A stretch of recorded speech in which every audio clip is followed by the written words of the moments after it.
दोस्तों नमस्कार, स्वागत है आपका हमारे YouTube चैनल एक्स्ट्रा क्लासेस में। तो दोस्तों हम इंग्लिश ग्रामर का टॉपिक टेंस पढ़ रहे थे और पिछली कक्षा में हमने टेंस जो टॉपिक था उसको प्रारंभ किया और साथ में ही सिंपल प्रेजेंट टेंस कंप्लीट किया। साथियों, टेंसेस की इस क्लास नंबर 2 में आपका स्वागत। दोस्तों आज हम पढ़ेंगे प्रेजेंट परफेक्ट टेंस। साथियों, अगर आप चैनल पर नए हैं तो चैनल को सब्सक्राइब करें, वीडियो को लाइक और शेयर करें। चले दोस्तों शुरू करते हैं। आज हम प्रेजेंट परफेक्ट टेंस। दोस्तों सबसे पहले हम बात करेंगे कि प्रेजेंट परफेक्ट टेंस की पहचान क्या होती है, हम उन वाक्यों को हिंदी में कैसे पहचानें। तो देखिए, आपको क्या करना है कि हिंदी वाक्यों के अंत में कुछ शब्द आते हैं, जैसे एक तो है चुका है, चुकी है, चुके हैं, या आ है, ई है, ए हैं, या आहूँ आदि शब्द आते हैं। तो इसका मतलब वो प्रेजेंट परफेक्ट टेंस है। जैसे वह खाना खा चुका है, अब इसमें चुका है ये शब्द आ गया, इससे पहचान हो रही है कि ये प्रेजेंट परफेक्ट टेंस का कोई सेंटेंस है। राम खेलने गया है, अब इसमें देखिए आ है, यहाँ पर या है यानी आ है, इसकी ध्वनि आ रही है, तो इसका मतलब ये प्रेजेंट परफेक्ट टेंस है। तो साथियों ये तो हुई हिंदी में पहचान कि हम किसी सेंटेंस को कैसे पहचानें कि ये प्रेजेंट परफेक्ट टेंस का सेंटेंस है। तो देखिए अब हम आगे बढ़ते हैं। दोस्तों इसमें हमें क्या करना है, कुछ बातें याद रखनी है। हेल्पिंग वर्ब के रूप में हमें क्या करना है, हैज़ और हैव का प्रयोग करना है। किसका प्रयोग करना है, हैज़ और हैव। हेल्पिंग वर्ब के रूप में यहाँ पर दो हेल्पिंग वर्ब्स काम आएंगे अपने, हैज़ और हैव। और मेन वर्ब के थर्ड फॉर्म, ये ध्यान रखना है कि हमें जो मुख्य क्रिया है उसकी तीसरी फॉर्म काम में लेनी है। अब दोस्तों हम बात करते हैं कि हैज़ कहाँ काम आएगा, हेल्पिंग वर्ब के रूप में हैज़ कहाँ लगेगा। तो यदि हमारा सब्जेक्ट जो है ना वो थर्ड पर्सन सिंगुलर नंबर है, या तो थर्ड पर्सन सिंगुलर नंबर है, तो वो सब्जेक्ट उस सब्जेक्ट के साथ में हैज़ का प्रयोग होगा। यानी एक वचन सब्जेक्ट कोई हो, थर्ड पर्सन हो, एक वचन हो, ठीक है। और हैव का प्रयोग कहाँ हुआ, एक तो सब्जेक्ट आई हो, दूसरा प्लूरल सब्जेक्ट हो। कैसा सब्जेक्ट होना चाहिए, प्लूरल, यानी बहुवचन का कोई कर्ता होना चाहिए। उसके लिए हम हैव का प्रयोग करेंगे।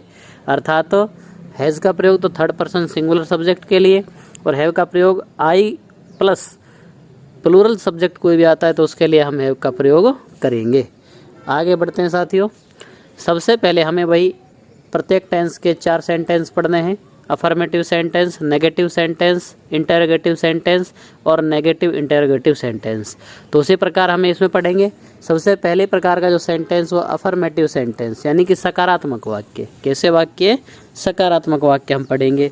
तो दोस्तों सकारात्मक वाक्य में क्या होगा, सबसे पहले अपन को सब्जेक्ट लिखना है, फिर हैज़ है यानी हेल्पिंग वर्ब में से कोई एक लगाना है, फिर वर्ब की थर्ड फॉर्म लिखनी है, ऑब्जेक्ट लिखना है और एडवर्ब्स लिखनी है।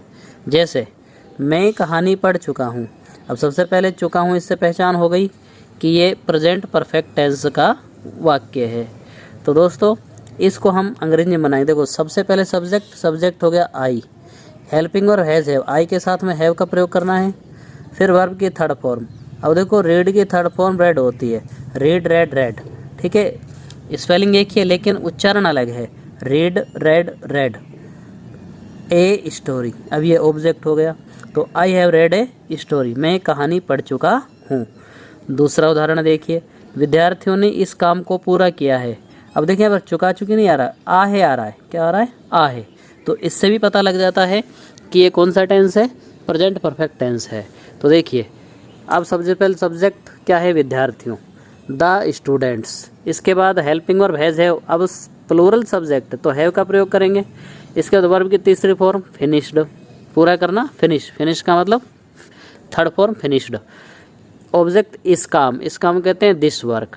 तो विद्यार्थियों ने इस काम को पूरा किया है, अंग्रेजी ट्रांसलेट करेंगे तो the students have finished this work. ये हुआ साथियों प्रेजेंट परफेक्ट का अफर्मेटिव सेंटेंस। अब नंबर 2 पर आते हैं हम, नेगेटिव सेंटेंस। प्रेजेंट परफेक्ट का नेगेटिव सेंटेंस यानी नकारात्मक वाक्य। कैसा वाक्य, नकारात्मक वाक्य। नकारात्मक वाक्य का मतलब उसमें नहीं आता है, क्या आता है, नहीं।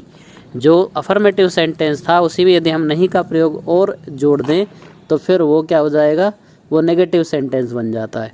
तो देखिए नेगेटिव सेंटेंस का स्ट्रक्चर क्या होगा, सबसे पहले सब्जेक्ट लगाना है, फिर हेल्पिंग वर्ब के रूप में हैज़ हैव लगाना है, फिर वर्ब की जो थर्ड फॉर्म उससे पहले नॉट का प्रयोग करना है, फिर ऑब्जेक्ट, उसके बाद एडवर्ब लगानी है। ठीक है, सीधा सा स्ट्रक्चर हो गया।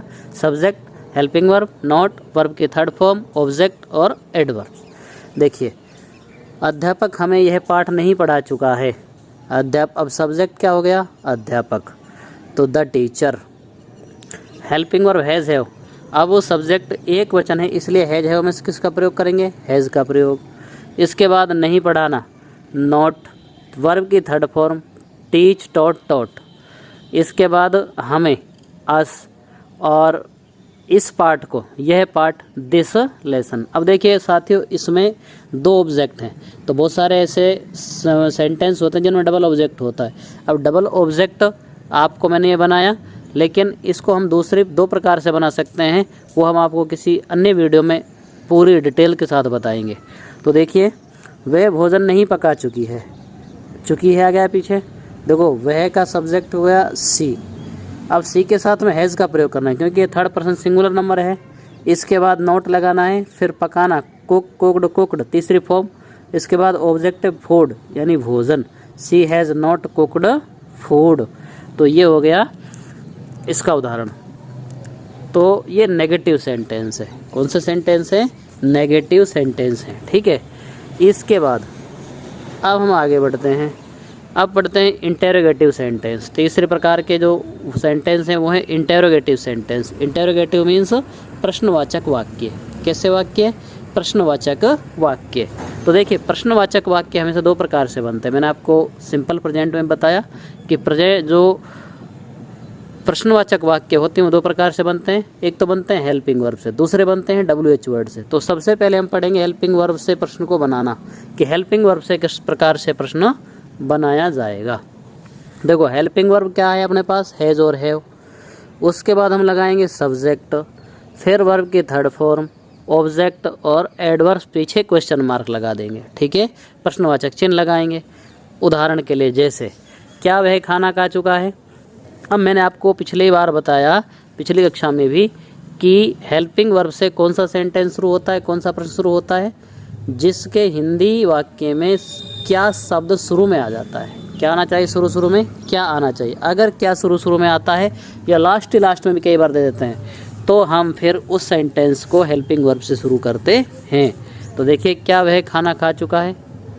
तो इसका अब सबसे पहले हेल्पिंग वर्ब वह के हिसाब से लगाएंगे सब्जेक्ट के, तो हैज़ आएगा, हैज़ ही, ये सब्जेक्ट हो गया। वर्ब के थर्ड फॉर्म लगाओ, थर्ड फॉर्म खा चुकना यानी फूड के साथ टेकन लगा, टेक लगाते हैं, टेक टुक टेकन, ये टेक टुक टेकन। ठीक है, अब टेक टुक टेकन, ऑब्जेक्ट क्या है? फूड, ये हो गया। Has he taken food, take took taken, ये थर्ड फॉर्म टेकन हो गई। दूसरा उदाहरण जैसे, क्या हम पाठ याद कर चुके हैं? अब ये क्या आ गया? देखो इसका मतलब ये हेल्पिंग वर्ब से बनाया जाएगा। तो देखिए, हेल्पिंग वर्ब से बनेगा तो सबसे पहले अब हम आ रहा है सब्जेक्ट इसका, हम के हिसाब से यानी वी। हेल्पिंग वर्ब आएगा हैव, तो हैव वी। अब थर्ड फॉर्म लगाओ, लर्न, लर्नट, तीसरी फॉर्म लर्नट हो गई याद करने की। ऑब्जेक्ट है पाठ का हो गया द लेसन, पीछे क्वेश्चन मार्क लगा देंगे। ठीक है, क्या हम पाठ याद कर चुके हैं? Have we learnt the lesson. ये तो हो गया हेल्पिंग वर्ब से प्रश्न बनाना। दोस्तों अब आता है WH वर्ड से प्रश्न बनाना, कि WH वर्ड से प्रश्न कैसे बनाएंगे। तो देखो, जैसे हमने हेल्पिंग वर्ब से प्रश्न बनाया वही स्ट्रक्चर इसका है, केवल हेल्पिंग वर्ब से पहले WH वर्ड का प्रयोग और करेंगे। देखो जैसे ये WH वर्ड लगा दिया बस, इसके बाद हेल्पिंग वर्ब, फिर सब्जेक्ट, वर्ब की थर्ड फॉर्म, ऑब्जेक्ट और एडजेक्टिव। ठीक है, उदाहरण देखिए, तुमने पाठ क्यों याद किया है? अब देखो ये WH वर्ड है, तो क्यों से कहते हैं भाई, ये आ गया भाई WH वर्ड। अब हैज हैव में से लगाओ, अब हैज हैव लगेगा सब्जेक्ट के साथ, सब्जेक्ट है तुमने, तो हैव आएगा तुम के साथ में। इसके बाद सब्जेक्ट लगाओ यू, इसके बाद थर्ड फॉर्म याद करने को लर्न, लर्नट, ये लर्नट आ गया। ऑब्जेक्ट है पाठ का हो गया लेसन। ठीक है, वाई हैव यू लर्नट लेसन, तुमने पाठ क्यों याद किया है। दूसरा उदाहरण देखिए, वह क्या पका चुकी है। अब WH वर्ड आ गया क्या, यानी व्हाट, ये व्हाट लगा दिया। अब हेल्पिंग वर्ब इसके है सब्जेक्ट के हिसाब से लगेगा, सब्जेक्ट है वह के हिसाब से क्या आएगा, ही के सी या सी के हिसाब से हैज़, और सब्जेक्ट हो गया सी। पकाना कुक कुकड कुकड, तीसरी फॉर्म लगानी है कुकड, तो ये अपना बन गया वह क्या पका चुकी है, व्हाट हैज़ सी कुकड। ये WH वर्ड से प्रश्न बन गया। इसके बाद देखिए नंबर 4 नेगेटिव इंटरोगेटिव सेंटेंस। तो देखिए यानी कि नकारात्मक प्रश्नवाचक वाक्य। कैसे? नकारात्मक प्रश्नवाचक। अब इसमें दो प्रकार के वाक्य जुड़े हुए हैं, देखो नेगेटिव भी है और इंटरोगेटिव, यानी नकारात्मक भी है और प्रश्न भी है। तो ये जो नकारात्मक प्रश्नवाचक वाक्य है ना, ये भी दो प्रकार से बनेंगे, एक तो हेल्पिंग वर्ब से और दूसरा WH वर्ड से। तो देखो सबसे पहले हम बनाएंगे हेल्पिंग वर्ब से प्रश्न कैसे बनेगा। अब जो हमने तीसरे नंबर का सेंटेंस पढ़ा इंटरोगेटिव, उसमें केवल और केवल नॉट का प्रयोग हो जोड़ना है अपन को, बस इतना सा काम करना है। तो हेल्पिंग वर्ब देखो, हेल्पिंग वर्ब क्या आएगी, हैज़ हैव आएगा, सब्जेक्ट आएगा, फिर नॉट लगाना है, वर्ब की तीसरी फॉर्म वही आएगी, ऑब्जेक्ट आएगा, एडवर्ब लगाने, क्वेश्चन मार्क लगा देना है। जैसे क्या तुमने पाठ याद नहीं किया है, अब ये आ गया शुरू में क्या, मैंने आपको बताया अगर कोई प्रश्न के शुरू में क्या आता है या लास्ट में क्या आता है, तो वह प्रश्न किससे शुरू होगा, हेल्पिंग वर्ब से वो प्रश्न शुरू होगा। तो ऐसे इसमें क्या आ गया, तो हैज़ हैव में से हेल्पिंग वर्ब लगानी है। अब हेल्पिंग वर्ब लगती है सब्जेक्ट के हिसाब से, सब्जेक्ट अपना क्या है तुम, तो इसका मतलब हैव लगेगा, तो हैव ये तो हेल्पिंग वर्ब हो गई। अब सब्जेक्ट यू आ गया, फिर नोट लगाना है, उसके बाद तीसरी फॉर्म लर्न लर्नट लर्नट, उसके बाद ऑब्जेक्ट क्या है पाठ, पाठ का हो गया lesson, have you not learnt lesson, यह हो गया। दूसरा उदाहरण देखिए, क्या वह क्रिकेट खेल चुका है, अब देखो ये क्या आ गया, तो फिर हेल्पिंग वर्ब शुरू करना है। अब हैज हैव में से लगाओ, देखो यहाँ पर वह सब्जेक्ट आ रहा है, इसका मतलब हेल्पिंग वर्ब लगेगा हैज़, इसके बाद सब्जेक्ट लगा दिया ही, तीसरी फॉर्म खेलने की प्ले प्लेड प्लेड, और ऑब्जेक्ट है क्रिकेट, तो क्रिकेट लगा दिया, ठीक है, हैज़ ही प्लेड क्रिकेट। ये अपना बन गया हेल्पिंग वर्ब से प्रश्न। अब हम आगे बढ़ते हैं दोस्तों, अब हम बनाएंगे WH वर्ड से प्रश्न, और वो प्रश्न भी कैसा, नेगेटिव, अर्थात तो नकारात्मक प्रश्न। देखिए अब नकारात्मक में, अब WH वर्ड में अपन जो पिछली बार अभी पढ़ा है कि भाई हेल्पिंग वर्ब से प्रश्न बनाना, उसी में WH वर्ड और ऐड कर दीजिए आगे। WH वर्ड शुरू में आ जाएगा, हैज़ हैव आ जाएगा, subject not, third form object और एडवर्ब, ठीक है। जैसे वह गीत क्यों नहीं गा चुकी है, अब चुकी है इससे पता लग रहा प्रेजेंट परफेक्ट टेंस है। तो देखिए अब सबसे पहले क्यों, ये WH वर्ड है, अब इसको कहते हैं वाई, क्या कहते हैं वाई। हेल्पिंग वर्ब लगाना है हैज़, क्योंकि अपना सब्जेक्ट वह है, यानी ही के हिसाब से या सी के हिसाब से हैज़ आएगा, तो इसके बाद सी आ गया, फिर नॉट लगाना है, फिर तीसरी फॉर्म गाना की हो गए सिंग सैंग संग, तो SUNG संग, फिर ऑब्जेक्ट है गीत, इसका हो गया ए सॉन्ग, तो why has she not sung a song, why has she not sung a song, वह गीत क्यों नहीं गा चुकी है। अब दूसरा देखिए साथियों, मोहन ने पाठ क्यों नहीं पढ़ा है, अब देखिए अब ये WH वर्ड है, इसका प्रश्नवाचक शब्द है, इसको ले आए हम आगे वाई। अब हैज हैव में से क्या लगाना है हैज़, क्योंकि सब्जेक्ट क्या है Mohan, Mohan third person singular number है, तो इसलिए हमने हैज़ का प्रयोग कर दिया, और सब्जेक्ट हो गया मोहन, फिर नॉट लगाना है, फिर थर्ड फॉर्म।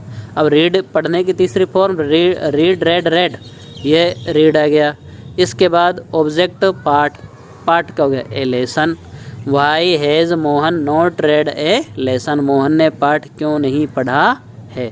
समझ आ गया। तो दोस्तों ये हमने प्रेजेंट परफेक्ट टेंस पढ़ा, कौन सा टेंस पढ़ा, प्रेजेंट परफेक्ट टेंस। इसके बाद अगले वीडियो में दोस्तों हम पढ़ेंगे प्रेजेंट कंटिन्यूअस टेंस। तो दोस्तों हमारे चैनल को सब्सक्राइब करें, वीडियो को लाइक और शेयर करें। आज के लिए बस इतना ही, मिलते हैं अगले वीडियो में प्रेजेंट कंटिन्यूअस टेंस के साथ। धन्यवाद।